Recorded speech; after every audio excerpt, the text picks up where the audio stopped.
नमस्कार, hello students. अब हम स्टार्ट करने जा रहे हैं मोल कॉन्सेप्ट का तीसरा वीडियो।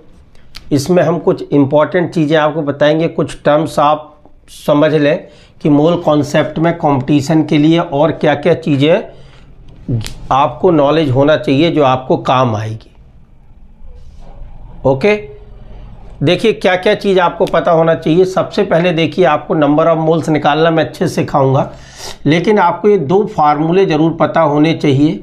एक density is equals to mass upon volume होता है, ये आपने बहुत पहले सुना हुआ है, फिजिक्स में भी आप यूज़ करते हो, केमिस्ट्री में भी। Density is equals to mass upon volume, इसको नोट कर लें आप। तो डेंसिटी मास की यूनिट क्या ले सकते हैं अपन, ग्राम, और केमिस्ट्री की बात करते हैं आप केजी भी ले सकते हैं, और वॉल्यूम की क्या हो जाएगी, ml। तो यूनिट ऑफ डेंसिटी क्या हो गई भाई, फार्मूले में हमने यहाँ ग्राम रख दिया, वॉल्यूम को कायम मेजर कर लिया ml। तो यूनिट ऑफ डेंसिटी, इसको हम d से शो कर देते हैं। यूनिट ऑफ डेंसिटी d, ये क्या आ गई आपकी, ग्राम पर ml। ये इसको क्या लिख सकते हैं, ग्राम ml इनवर्स। तो एक तो फार्मूला आप ये याद रखिएगा, डेंसिटी इज इक्वल्स टू क्या होता है, मास अपॉन वॉल्यूम। केमिस्ट्री में W से शो कर देते हैं हम, और कैपिटल V यदि लिख दूंगा तो ये क्या हो जाएगा, वॉल्यूम। तो एक फार्मूला आप ये दिमाग में रखिए कि density is equals to mass upon volume. बोलो क्लियर है, बिल्कुल है, ठीक है। तो ग्राम पर ml इसकी यूनिट है, याद रखिएगा। और यहाँ पर एक बात और आप लोग दिमाग में रख लें, कभी भी वाटर का केस आ जाए तो डेंसिटी ऑफ वाटर जो होती है, ये होती है 1 ग्राम पर ml। ध्यान रख लीजिएगा, ठीक है, कि डेंसिटी ऑफ वाटर कभी भी लिखा है तो आपको मान के चलना है एक होती है। आप तो एक शब्द याद रख लीजिए, एक नंबर याद रख लीजिए, ग्राम पर ml। बात समझ में आ रही, जहां भी वाटर की डेंसिटी आए आप तुरंत एक रख दें आप, ठीक। ये बात आप जरूर याद रखिएगा। बाकी यदि कोई सॉल्यूशन दिया जाता है तो उसकी डेंसिटी जो भी क्वेश्चन वो पूछेगा उसमें ब्रैकेट में लिखी मिलेगी आपको, तो उसका टेंशन नहीं लेना। तो एक फार्मूला मेरे साथ बोल लो, डेंसिटी इज इक्वल्स टू क्या होता है, मास अपॉन वॉल्यूम। डेंसिटी के यूनिट क्या होती है, ग्राम पर ml। कैसे निकाल लिया, मास के स्थान पर ग्राम रख दिया, वॉल्यूम के स्थान पर क्या रख दिया, ml। यूनिट क्या आ गई, ग्राम पर ml। ओके, अब डेंसिटी ऑफ वाटर ये याद रखना है आपको हमेशा कि 1 ग्राम पर ml। तो वाटर की डेंसिटी कितनी होती है, 1 होती है। चलिए, अब एक चीज़ और आपको जानना जरूरी है, जो some basic concept in chemistry या मोल से रिलेटेड प्रॉब्लम में ज़रूरत पड़ेगी आपको बच्चों।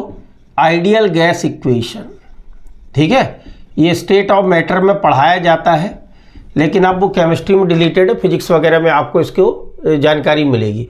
ये आइडियल गैस इक्वेशन भी आपको एक पता होना चाहिए। ये इक्वेशन क्या होती है, PV is equals to nRT। PV is equals to क्या होती है, nRT।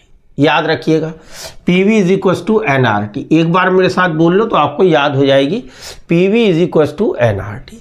इसमें सारी चीज़ें आपको पता होनी चाहिए। वेयर P जो होता है ये प्रेशर होता है, क्या होता है, प्रेशर। V जो होता है ये क्या है, वॉल्यूम है, वॉल्यूम है। बात समझ में आ रही है ना, ओके। R को हम क्या बोलते हैं, गैस कांस्टेंट। इसको हम बोलते हैं यूनिवर्सल गैस कांस्टेंट, यूनिवर्सल, या सिंपल लैंग्वेज में गैस कांस्टेंट भी आप इसको बोल सकते हैं। और जो T होता है, T टेम्परेचर इन केल्विन, ये होता है temperature in kelvin, temperature in kelvin, okay. और ये जो N है इसको हम क्या बोलते हैं, number of moles of gas, number of moles of gas. किसको बोलते हैं, नंबर ऑफ मोल्स। नाम से स्पष्ट हो रहा है, ये मतलब ध्यान से सुनिए, गैस पर अप्लाई होगा आपको, गैस पर, ठीक है। तो जब हम पिछले साल तक पढ़ाया जाता था स्टेट ऑफ मैटर कि बॉयल्स लॉ, चार्ल्स लॉ, ये आपको लॉज जो होते थे आपका, उनको कंबाइन करने पर ही आता है। तो अभी आपको सिर्फ इतना नॉलेज आपको रखना है कि आइडियल गैस इक्वेशन होती है PV is equals to nRT। और इसमें P क्या होता है, प्रेशर में, इसकी यूनिट हम ATM रखते हैं। क्या रखते हैं, ATM, ठीक है। अभी मैं एक लेक्चर ऐसा बना दूंगा जिसमें इन सारी टर्मिनल की आपको यूनिट में समझाऊंगा कि कैसे क्या होती है, प्रेशर की यूनिट कन्वर्जन कैसे करेंगे, वॉल्यूम का कैसे करेंगे, टेम्परेचर के कितने आपने सुने होंगे, जैसे डिग्री सेल्सियस होता है, केल्विन होता है, फ़ारेनहाइट होता है, ये सारी चीज़ें आपका फ़ारेनहाइट वगैरह, ये सारी चीज़ें मैं आपको निकाल दूंगा। एक अलग वीडियो उसका हम बनाएंगे। अभी आप जानकारी ये ले लें कि PV = क्या होता है, nRT होता है। ठीक है। अब बच्चों number of moles of gas, number of moles of gas जो होता है ये किसके इक्वल होता है, ये होता है मास ऑफ गैस, जिसके बारे में चर्चा कर रहे हैं, है ना। ये गिवन मास कौन सा, जो भी न्यूमेरिकल में आपको दे दिया जाएगा, mass of gas upon GMM। GMM मतलब जानते हो, ग्राम मोलर मास, ये अपनी चर्चा हो चुकी है। GMM का मतलब क्या होता है, ग्राम मोलर मास, जिसका भी आपको मोल से निकालना है, गिवन मास अपॉन GMM। तो क्या इसको मैं ऐसा लिख सकता हूँ, मास का ऐसे कर दूँ W से, और ये GMM इसको रहने दूँ। ठीक है। तो जरा मैं इस इक्वेशन पर देखिए, जो PV = nRT है, इसको मैं थोड़ा सा बढ़ा के आपको बताता हूँ, इसको एलेबोरेट करता हूँ मैं। ठीक है। तो ये आपने लिख लिया, इसको मिटा दूँ मैं, आप स्क्रीनशॉट ले लो, फिर मैं इसी को आगे करके आपको बताता हूँ कि क्या फार्मूला निकल के आ सकता है। ठीक है। चलिए ले लिया, बहुत बढ़िया। अब मैं इसको मिटा रहा हूँ और इसके स्थान पर number of moles of gas के स्थान पर, ये जो number of moles of gas है n के स्थान पर रख रहा हूँ मैं मास अपॉन GMM। देखें क्या होता है, जरा देखते हैं अपन। तो अपन यहाँ पे लिखें सिंस n = क्या होता है, मास ऑफ गैस अपॉन उसका GMM, ग्राम मोलर मास। इसको मैं पुट करूं किसके स्थान पर, n। तो देखें क्या होता है जरा, तो ये हो जाएगा PV = यहाँ लिख दिया अपन ने W अपॉन क्या लिख दिया, GMM × R × T। ये हो गया। चलो बहुत अच्छी बात है। अब आगे बढ़ रहे हैं अपन, जरा देखिएगा इधर, देखते रहिएगा। अब मैं क्या कर सकता हूँ, P को यहीं छोड़ दूँ तो वॉल्यूम कहाँ जाएगा, नीचे। तो इसको मैं ऐसा लिख सकता हूँ, P को यहीं पे रहने दूँ, V को नीचे ले आऊँ, तो ये क्या हो जाएगा, P = W/, ये आ गया V इंटू नीचे क्या है, GMM × R × T, ये आ गया।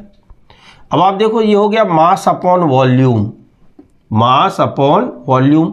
तो हमने अभी थोड़ी देर पहले मास अपॉन वॉल्यूम को क्या बोला था, डेंसिटी। तो ये हो जाएगा आपका W/V, ये होता है। तो हम क्या करें, इस W/V के स्थान पर उठा के रख दें D। तो ये क्या हो जाएगा, P = dRT अपॉन GMM, ये हो गया। तो इससे हम क्या कर सकते हैं बताओ, यहाँ से हम प्रेशर भी निकाल सकते हैं। तो इसको बॉक्स में बंद कर लो, फार्मूला याद रखो, P = dRT अपॉन GMM, या D को बाहर निकाल लो। तो क्या हो जाएगा, D = P × GMM upon RT, एक ये फार्मूला हो। ठीक है। तो P × GMM अपॉन RT। तो यदि आपको D निकालना है मान लीजिए, तो D क्या हो जाएगी, density of gas, density of A gas, जो भी गैस के बारे में चर्चा करेगा उसकी डेंसिटी हो जाएगी। और ये P क्या होगा, प्रेशर ऑफ गैस। तो कई बार केसेस में क्या होता है कि हमको गैस के नंबर ऑफ मोल्स निकालने होते हैं, क्या निकालने होते हैं, और मास वगैरह नहीं दिया जाए, आपको क्या दे दे, आपको प्रेशर दे दे, टेम्परेचर दे दे, R की वैल्यू फिक्स होती है जो हम आगे डिस्कस करने वाले हैं। ठीक है, उसको भी हम डिस्कस करेंगे आगे। ठीक है। तो ध्यान रखने वाली बात है कि n नंबर ऑफ मोल्स निकाले जा सकते हैं ना। यदि आपको प्रेशर दे दे, वॉल्यूम दे दे, कोई भी एक चीज़ अननोन हो, तो हम क्या निकाल सकते हैं, n। तो कुछ केसेस में आपको ऐसा नज़र आएगा। तो ये क्लियर है, PV = nRT, और हमको n के स्थान पे क्या लिख दिया, mass upon gram molar mass, ये रख दिया। तो ये हो गया W upon GMM × R × T। तो इस W/V के स्थान पर हमने क्या रख लिया, बोलो, ये मास अपॉन वॉल्यूम है, डेंसिटी। तो फार्मूला क्या हो गया, dRT अपॉन GMM। तो D यहाँ से निकाला हमने, तो ये इससे मल्टीप्लाई हो गया, P × GMM upon RT, where D क्या है, डेंसिटी ऑफ गैस। बात समझ में आ रही है। ठीक है। ये अब कुछ बातें और, तो ये सबको बॉक्स में बंद करते चलना, ये फार्मूले आपको डायरेक्ट यूज़ होंगे आगे जा कर के। तो इसको आप डायरेक्ट मतलब बॉक्स में बंद करते जाइए, अपनी कॉपी में लिखते जाइए, इसका यूज़ हम करेंगे। अब जरा इसमें एक चीज़ और देखें, क्या देखें जरा, देखिएगा। अब मैं ये वीडियो बनाने का उद्देश्य ये है कि यहाँ से भी हम n निकाल सकते थे। क्या निकाल सकते थे? n इज इक्वल टू क्या हो जाएगा बोलो, PV अपॉन RT। तो कभी भी आपको इस तरीके से भी मोल्स निकालने पड़ सकते हैं। हो सकता है आपको प्रेशर दे, वॉल्यूम दे, तो इसका भी यूज़ हम करेंगे। R की वैल्यू क्या होगी वो भी मैं आपको आगे जाकर के बताऊंगा। तो ये इससे हम n निकाल सकते हैं। अब आप देखिए, जो बताने का उद्देश्य है मेरा इस वीडियो को बनाने का वो क्या है कि पिछली क्लास में हमने ग्राम मूलर मास के बारे में तो स्टडी की थी, लेकिन कुछ टर्म आप लोग और याद रखिए। जैसे कौन कौन से टर्म है वो, जैसे एक रिलेटिव डेंसिटी, रिलेटिव डेंसिटी, बात समझ में आ रही है ना। रिलेटिव मतलब आप रिलेट कर रहे हैं, तो रिलेटिव डेंसिटी मतलब किसी दूसरी डेंसिटी के साथ आप कंपेयर करेंगे। तो आपको इसका फार्मूला आपको मालूम होना चाहिए। Relative density is equal to, मान लीजिए आपके पास दो गैस है ना। मान लीजिए एक गैस है आपके पास, एक गैस को अपन बोल देते हैं X, और जो अनदर है दूसरी जो गैस है इसको हम बोल देते हैं मान लीजिए Y। ये दो गैस का मिक्सचर है आपके पास, मान लीजिए दो गैस है आपके पास। तो रिलेटिव डेंसिटी कैसे निकालते हैं? Density of gas X upon density of gas Y। ये फार्मूला भी आपको ध्यान रखना है। Density of gas X upon density of gas Y। इसके साथ साथ आपको जब डेंसिटी का टर्म आ रहा है तो इसमें जो सबसे ज़्यादा हमको रिजल्ट पता जरूरी होना चाहिए वो होता है वेपर डेंसिटी का। वेपर डेंसिटी को हम बोलते हैं VD। क्या बोलते हैं? VD। VD शॉर्ट में बोलते हैं, लिखा जाता है वेपर डेंसिटी लिखा जाता है। तो ये जो वेपर डेंसिटी क्या होती है याद रखना, ये होती है हाइड्रोजन गैस के से कंपेयर करते हैं। डेंसिटी ऑफ अननोन गैस या डेंसिटी ऑफ ए गैस, मतलब ये वेपर डेंसिटी नाम में मत जाना, वेपर से कोई लेना देना नहीं है। वेपर की स्टेट क्या होती है? गैस होती है। तो ये कंपेयर करते हैं हाइड्रोजन की डेंसिटी से। Density of A gas upon density of hydrogen gas. H2G लिख दिया, मतलब क्या है? Hydrogen gas. Density of A gas upon density of hydrogen gas. अब आप इन दोनों फार्मूले को देखें जरा। अब आप हमने क्या लिखा है रिलेटिव डेंसिटी में? डेंसिटी ऑफ गैस X और डेंसिटी ऑफ गैस Y, ऐसा लिखा है। यदि मैं इसको डेंसिटी ऑफ गैस Y के स्थान पर हाइड्रोजन गैस ले लूं तो रिलेटिव डेंसिटी ही क्या बन जाएगी? Vapour density. क्या बन जाएगी? ये जो रिलेटिव डेंसिटी ही क्या बन जाएगी? Vapour density. अभी थोड़ी देर पहले आपको याद हो हमने ये फार्मूला लिखा था, इसको इलेबोरेट करके देखते जरा वेपर डेंसिटी को। अब आप देखिएगा क्या, अभी हमने लिखा था PV is equal to nRT, ऐसा लिखा था। n के स्थान पे मैंने क्या लिखा था याद है आपको? W upon GMM। फिर मैंने अगला स्टेप क्या किया था? इस V को उठा के कहाँ ले आया था? इधर, ऐसा किया था। और इस W अपॉन V के स्थान पर मास अपॉन वॉल्यूम के स्थान पर मैंने क्या लिख दिया था? D। तो फार्मूला क्या आ गया था? DRT upon GMM। याद है? लिखना नहीं, समझ लो पहले। ओके, तो अब इसमें क्या करा हमने? D को बाहर निकाल लिया था। D इज इक्वल टू क्या हुआ था? P into GMM। देखना ध्यान से, D बराबर P into GMM upon RT। ये फार्मूला बन गया था। ठीक है, तो अब मैं यहां पर इस फार्मूले को पुट करता हूं, जरा आप देखें। तो हमको फार्मूला पता है, इधर देखिएगा, density of gas is equal to क्या होता है? P into GMM divided by RT। दोनों डेंसिटी के स्थान पे फार्मूला रख दो। ये कोई गैस है जो हमें पता नहीं है, अननोन है मान लीजिए, और ये डेंसिटी जो है हाइड्रोजन है, हाइड्रोजन गैस की। तो अब मैं रखूं तो क्या होता है जरा चेक करें आप। ये तो ये हम बात कर रहे हैं vapour density is equal to, short में VD लिख दिया। डेंसिटी ऑफ एक गैस अपने, तो हमने इसको क्या लिख दिया? P into GMM upon RT divided by density of hydrogen gas, ये भी क्या होता है? P इंटू GMM अपॉन क्या होगा भाई? RT। ठीक है, होता है। अब मुझे हाइड्रोजन का ग्राम मोलर मास पता है, यहाँ लिख देता हूँ। हाइड्रोजन गैस है तो इसका GMM कितना होगा, बोलो कितना होगा? 2 ग्राम पर मोल। सिखा चुके हैं पिछले वीडियो में आपको कैसे निकालते हैं ग्राम मोलर मास, ये 2।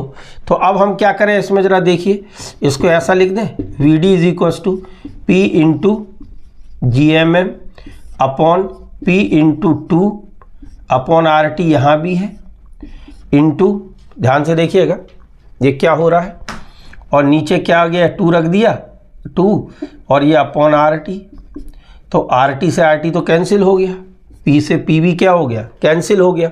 तो ज़रा देखो क्या हुआ, vapour density is equals to GMM upon 2। ये भी एक काम का फार्मूला बन गया, या इसको हम क्या लिख सकते हैं, GMM is equals to 2 into vapour density. ये हमें बहुत काम पड़ने वाला है 11th में, सम बेसिक कॉन्सेप्ट में, कि हो सकता है कभी आपको ये फार्मूला ना दिया जाए, किसी गैस की क्या दे दे आपको, वेपर डेंसिटी। तो वेपर डेंसिटी दे दे तो उसको 2 से मल्टीप्लाई कर देना, तो क्या निकल के आ जाएगा, ग्राम मोलर मास। ग्राम मोलर मास, बोलो क्लियर है? क्लियर है भाई, समझ में आ रही बात?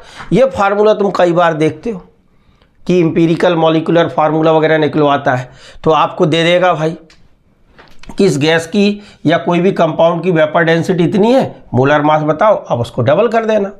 या वेपर डेंसिटी पूछे तो ग्राम मोलर मास को क्या कर देना, हाफ। फिर से समझ लो, रिलेटिव डेंसिटी क्या होती है, जब हम 2 गैस की डेंसिटी को कंपेयर कर रहे हैं, एक गैस X और एक Y है, और जब नीचे की ओर में डेंसिटी ऑफ गैस Y के स्थान पर या डेंसिटी ऑफ हाइड्रोजन गैस ले लूँ, बात समझ में आ रही ना, तो इसको वेपर डेंसिटी बोलते हैं। एक्चुअली में वेपर डेंसिटी का कॉन्सेप्ट बहुत पुराना है, जब हमारे पास इतने साधन नहीं थे, इतना डेवलपमेंट हुआ नहीं था, तो हम एक किसी कंटेनर में एक गैस जो जिसकी भी डेंसिटी आपको निकालनी हो, दूसरा हाइड्रोजन गैस साथ फिल कर देते थे। तो आज इसकी ज़रूरत नहीं है, लेकिन इसके रिजल्ट का यूज़ है। आप बहुत सारे क्वेश्चन में आपको ऐसा आएगा कि वेपर डेंसिटी दे देगा और पूछेगा इसका ग्राम मोलर मास बताओ, तो आप इस फार्मूले को याद रखो। तो जिनको मैं बॉक्स में बंद करता जा रहा हूँ, ये रिजल्ट आप जरूर याद रखिए। अब इसके ऊपर एक छोटा सा क्वेश्चन कैसा बन सकता है, लिख लिया आपने, अब ये मिटाने जा रहा हूँ। आप या तो स्क्रीनशॉट ले लिया करें, या वहाँ पर आप इसको पॉज करके लिख लें। बात समझ में आ रही ना? ठीक है, ओके। तो चलिए, अब मैं इसको मिटा दिया मैंने। अब आप आगे देखिए क्या हो सकता है। अब इस रिजल्ट का क्या यूज़ हम कर सकते हैं। हो सकता है आपको, हो सकता है पिछली क्लास में मैंने ग्राम मोलर मास कैसे निकालना सिखाया था आपको, जब एटॉमिक मास पता होगा तो उनका हम सम कर रहे थे। लेकिन अब यदि आपको वेपर डेंसिटी दे दे तो क्या हम ग्राम मोलर मास निकाल सकते हैं? निकाल सकते हैं। मान लीजिए कोई क्वेश्चन ऐसा आ जाए, ध्यान से सुनिए जरा, ऐसा आ जाए कि एक कंपाउंड हैविंग VD, इधर देखिए आप जरा, VD 59, ठीक है। अच्छा जरा एक बात सोचो जरा, वेपर डेंसिटी क्या होगी? क्या इसकी कोई यूनिट हो सकती है? नहीं होगी। क्यों नहीं होगी? 2 सेम क्वांटिटी, ऊपर भी डेंसिटी थी, नीचे भी density, it's a ratio of 2 same physical quantity, therefore it is unitless. Relative density भी क्या होगी? यूनिटलेस। याद रखना, वेपर डेंसिटी हो चाहे रिलेटिव डेंसिटी हो, ये कंपाउंड ये कैसी क्वांटिटी है? Physical quantity, unitless. क्यों? क्योंकि because it's a ratio of 2 same physical quantity. बात समझ में आ रही ना?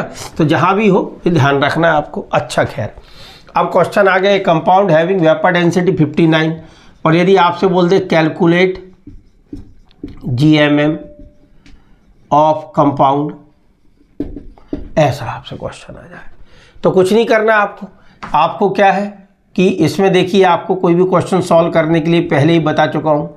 सबसे पहले आप गिवन लिख लें।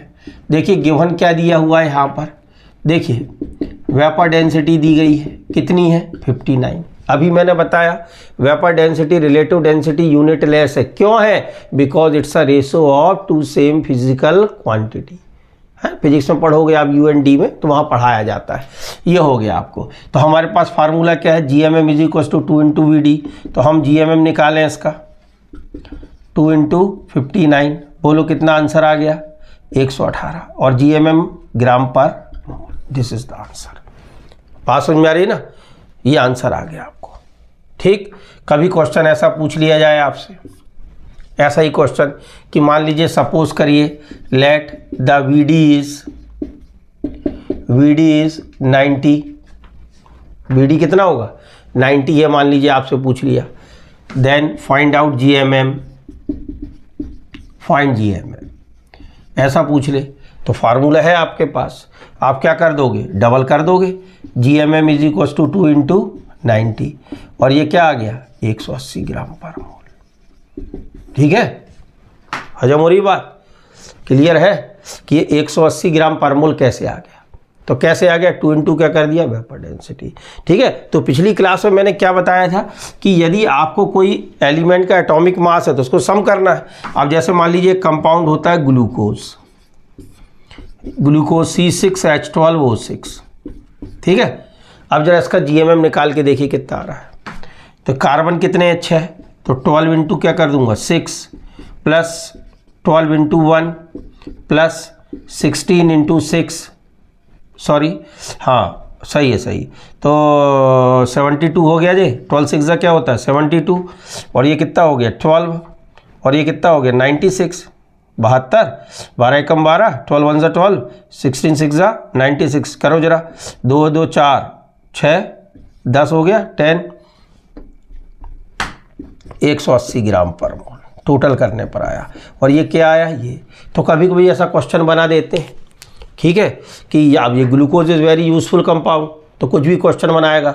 Glucose is a carbohydrate, glucose is a sugar present in human blood, ठीक है, या a compound which is present in human blood and responsible for the source of energy having vapour density 90, then identify that compound. तो जैसी vapour density दिया जाएगा तो उसका एकमात्र उद्देश्य क्या है, उसको आप GMM में कन्वर्ट कर लें।